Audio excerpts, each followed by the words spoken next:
People wake up to find that the internet is down. Many assume it's a temporary glitch. As news spreads, people rush to ATMs and supermarkets, leading to shortages of cash and essential supplies.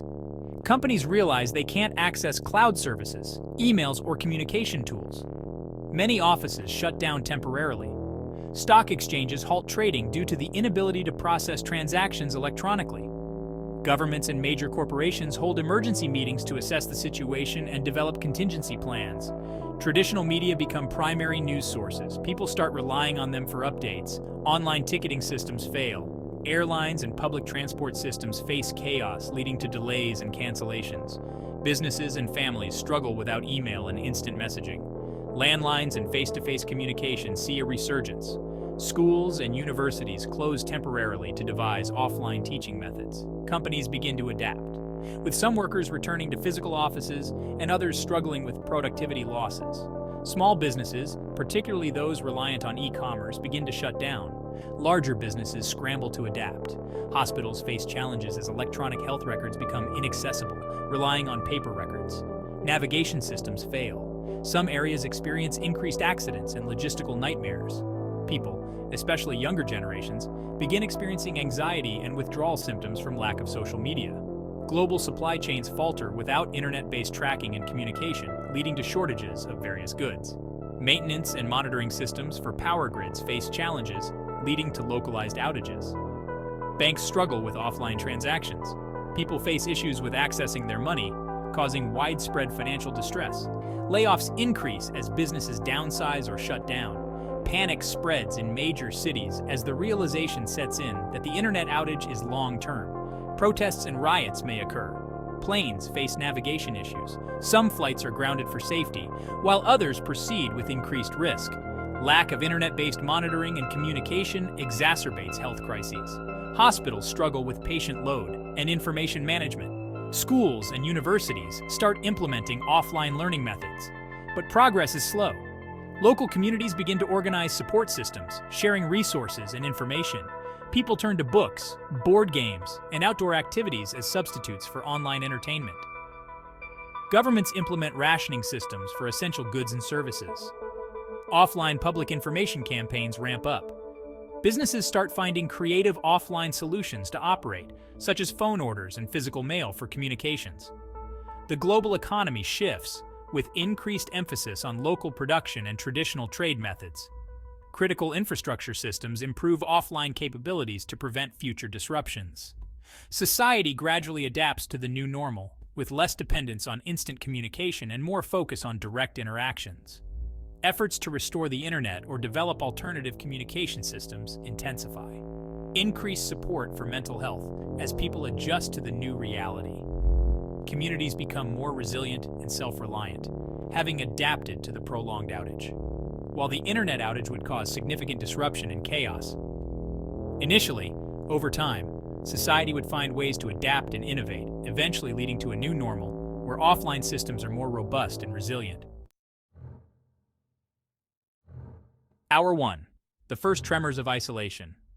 The first hour is marked by confusion. Phones stop buzzing. Laptops fall silent. The familiar glow of screens fades to black. At first, it's a welcome respite, a break from the constant digital hum, but soon, anxiety sets in.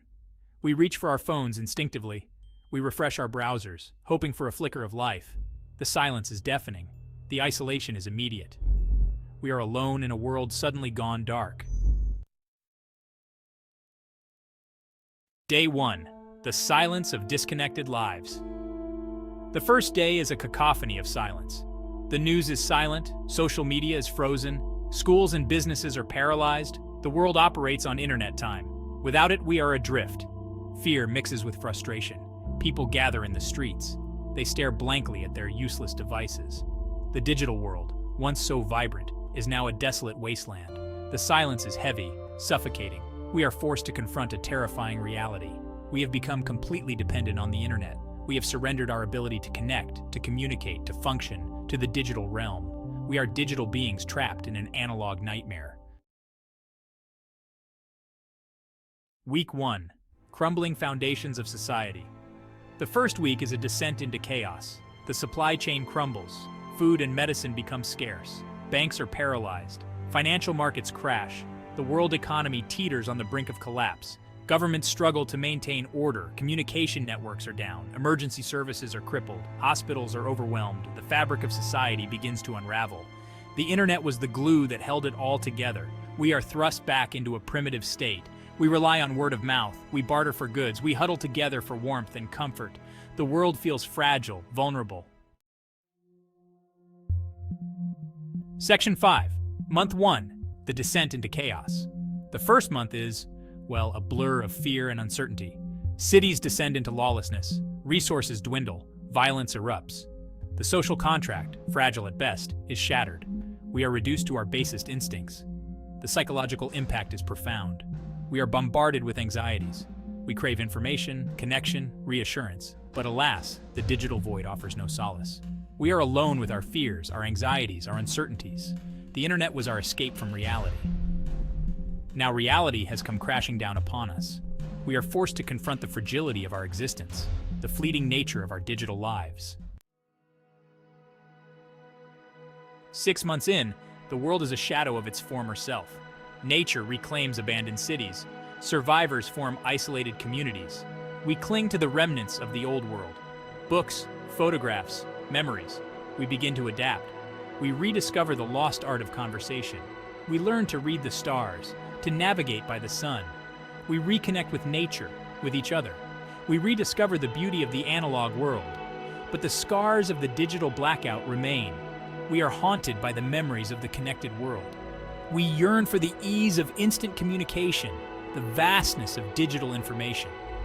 We are caught between two worlds. A year without the internet has irrevocably changed us. We are no longer the same people. We have been stripped bare, forced to confront our vulnerabilities, our dependencies, our humanity. The world is a different place, quieter, slower, more deliberate. We have learned to appreciate the simple things, the warmth of human connection, the beauty of the natural world, the power of silence. But we have also glimpsed the abyss. We have seen the fragility of our digital lives, the dark side of our interconnectedness. We have learned a valuable lesson, a lesson about the importance of balance, of resilience, of human connection. The long-term impacts of the digital blackout are difficult to predict. But one thing is certain. The experience will leave an indelible mark on the human psyche. We will forever be haunted by the year the world went silent. The trauma of isolation, the fear of disconnection, the struggle for survival. These experiences will shape our collective consciousness. They will make us more cautious, more aware of our vulnerabilities, more appreciative of the fragility of our interconnected world. The digital blackout will force us to reevaluate our relationship with technology. We will need to find a new balance, a balance that honors our need for connection, while preserving our humanity, our individuality, our ability to think for ourselves. The year without the internet is a wake-up call. It reminds us that we are more than just digital beings. We are flesh and blood, heart and soul. We are capable of connection, of compassion, of creativity. We are capable of living meaningful lives, even in the absence of the digital world. Let us use this experience as an opportunity for growth. Let us reclaim our analog souls. Let us rediscover the power of face-to-face conversation, the joy of human interaction, the beauty of the world around us. Let us build a future where technology serves humanity, not the other way around. A future where we are masters of our digital tools, not slaves to them. A future where we are connected, but not consumed. A future where we are human first and foremost.